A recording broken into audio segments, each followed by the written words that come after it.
A very warm welcome to my YouTube channel. So guys, our today's lecture is all about the chapter 2 from class 10th economics, that is your sectors of Indian economy.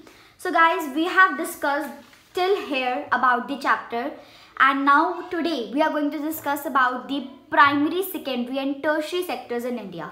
So I make videos in parts, and the playlist link is in the description. You can go there and you can see my all the previous videos, all my chapter videos there, and don't forget to watch all of them because it has continuity and it has that potential that you can understand the things more and you can grasp them more.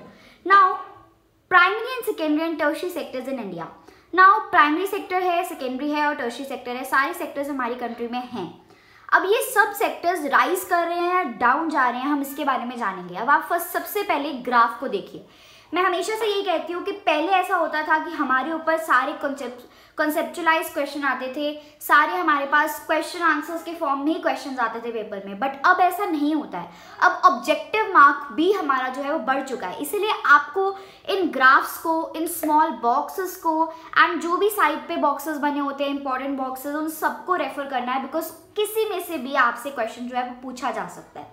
हालांकि ये chapter बहुत interesting है and secondly ये overall बहुत important भी है क्योंकि ये आपका एक बेस बनाता है regarding the sectors of the India. Now in this graph or flow chart you can say GDP of primary, secondary and tertiary sectors have been shown. Now these are the rupees in crores and these are the proper ratio कि कितने लोग इसमें इतना पैसा हमारे पास बन रहा है.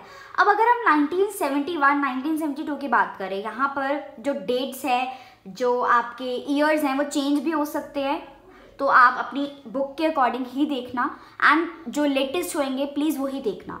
तो इसमें आप देख सकते हैं कि सबसे ज़्यादा जो प्रपोर्शन था वो हमारे प्राइमरी सेक्टर का था, मतलब एग्रीकल्चर सेक्टर का सबसे ज़्यादा काम था उस टाइम पर.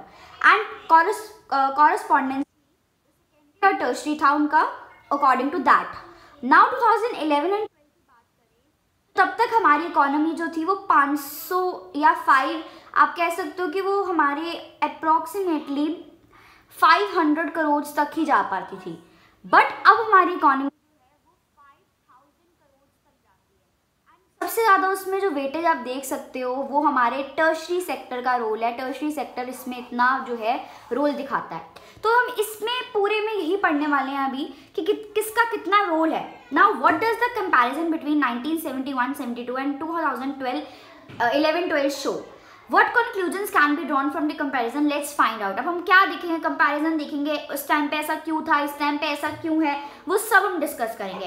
पिछली क्लास में हमने जीडीपी के बारे में पढ़ा था एंड बहुत और भी चीज़ों के बारे में पढ़ा था कि एम्प्लॉयमेंट रेट कैसा है एंड ऑल्सो, तो वो हम उसके आगे वो भी डिस्कस करेंगे. बट अभी जो मैं बात कर रही हूँ अब उन पर फोकस करते हैं. Rising importance of the tertiary sector in the production. तो there are overall between 1970 and 2011. ऐसा क्या हुआ कि टर्शरी सेक्टर ही इंक्रीज हुआ. इंपॉर्टेंट है ये पैराग्राफ, इसको मार्क कर लो, ठीक है. तो ऐसा क्यों हुआ, why tertiary sector becoming so important in India. There could be several reason. First, in any country several services such as hospitals, educational institutions, post and telegraph services, police station, courts, village administrative offices, municipal corporation, defense, transport, bank, insurance companies are required and these all are the basic. सारी basic services जो है हमारी tertiary sector के अंदर ही आती है, service sector के अंदर ही आती है. इसीलिए जो बेसिक सर्विसेज हैं वही बेसिक सर्विसेज हमारा टर्शरी सेक्टर है और इसीलिए जो हमारा टर्शरी सेक्टर है वो बहुत राइज कर रहा है. अब आप कहोगे कि पहले वो इतना राइज क्यों नहीं कर रहा था. तो पहले वो इसीलिए राइज नहीं कर रहा था क्योंकि हमारी कंट्री जो थी वो इतनी डेवलप्ड नहीं थी कि वो इतनी सारी फैसिलिटीज़ को, इतनी सारी नेसेसिटीज़ को हमारी कंट्री में ला सके. क्योंकि अभी हम जिस ब्रिटिशर्स के रूल से ख़त्म हुए थे एंड हमारे पास वो जो राइट्स थे, वो जो प्रॉपर एम्प्लॉयमेंट रेट्स थे या जो सेक्टर ग्रोइंग कंट्रीज थी, उन सेक्टर ग्रोइंग चीज़ें थी वो हम नहीं ला पा रहे थे. तो अब हम उन चीज़ों को ला पा रहे हैं एंड अब उसमें सेकेंडली हम डेवलप भी कर रहे हैं. अब अगर बात करते हैं इंडस्ट्रियल सेक्टर की, अभी भी अब देखो, अब इंडस्ट्रियल सेक्टर पहले सबसे कम था, अब वो आपके एग्रीकल्चर सेक्टर से ज़्यादा है. एग्रीकल्चर सेक्टर इतना तो हमारा हमेशा important thing, but industry sector and tertiary sector इतना ज़्यादा क्यों है इस कंपैरिजन में हम वो बात यहाँ पे करने वाले हैं, क्योंकि पहले तो सिर्फ एग्रीकल्चर ही था, अब एग्रीकल्चर डाउन पड़ गया, अब बाकी सारे सेक्टर्स ऊपर आ गए हैं। तो एक बात आप ज़रूर याद रखिएगा कि एग्रीकल्चर सेक्टर जो होता है, अगर कोई भी कंट्री का बहुत ज़्यादा है तो वो कंट्री अंडर डेवलप ही कहलाई जाती है। इसीलिए हमारी कंट्री में बहुत सारी इकोनॉमिक पॉलिसीज ऐसी आई कि उन्होंने सोचा कि नहीं, एग्रीकल्चर को नहीं ज़्यादा बढ़ावा देना है, हमें बाकी इंडस्ट्रियलाइजेशन लेकर आनी है, सर्विस सेक्टर ज़्यादा लेके आना है, क्योंकि जो कंट्री में सर्विस सेक्टर का सबसे ज़्यादा रोल होता है, इंडस्ट्रियलाइजेशन का सबसे ज़्यादा रोल होता है, वही सेक्टर, वही कंट्री डेवलप्ड माना जाता है। आई होप कि आपको पता होगा कि what is developing, what is developed countries. अगर आप मेरी सारी प्रीवियस वीडियोज़ देखकर आए हो तो आपको ये सब क्लियरिटी हो जाएगी। एंड मैं चाहती हूँ, आप सबसे मैं रिक्वेस्ट करना चाहती हूँ कि चैनल को प्लीज़ सब्सक्राइब कर दो। I am doing a lot of hard work for your people. मैं वीडियोज़ रोज़ बनाती रहती हूँ, मैं इसीलिए रोज़ वीडियोज़ बनाती हूँ क्योंकि आप सबको मैं फ्री एजुकेशन प्रोवाइड कर सकूँ। आपको बस कुछ नहीं करना है, आपको चैनल को सब्सक्राइब करना है, वीडियो को लाइक करना है और ज़्यादा से शेयर करना है अपने फ्रेंड्स के साथ, सो दैट आप जितनी विद्या बांटोगे बाकी लोगों को भी उतनी विद्या मिलेगी एंड उतनी ब्लेसिंग्स आपको और उतनी ब्लेसिंग्स मेरे को भी मिलेंगी। ठीक है, तो thank you so much guys. I know कि आप सब सब्सक्राइब करते हो मेरे चैनल को, बट फिर भी मेरे को ये जनरल गाइडलाइंस होती हैं जो मुझे बतानी होती है एंड ज़रूरी होता है बताना, तो मैंने आपसे शेयर की। नाउ अब हम बात करते हैं, क्योंकि इंडस्ट्रियल सेक्टर इसीलिए ज़्यादा है क्योंकि इसमें ट्रेड, ट्रांसपोर्ट, स्टोरेज एंड ये सब कम्युनिटीज़, ये सब चीज़ें आती रहती हैं, तो इसीलिए ये भी बहुत ज़्यादा है। थर्ड है कि income level rises, certain section of the people demanding many more services like eating out, tourism, shopping, private hospitals, private schools, professional training etc. तो ये सब चीज़ों के कारण भी हमारा जो है सेक्टर वो इंक्रीज किया। अब ये वाला ग्राफ देखो, इसमें है share of the sectors in GDP, कि उस टाइम पे कितना परसेंट जो जीडीपी में हमारा एक सेक्टर कंट्रीब्यूट करता था।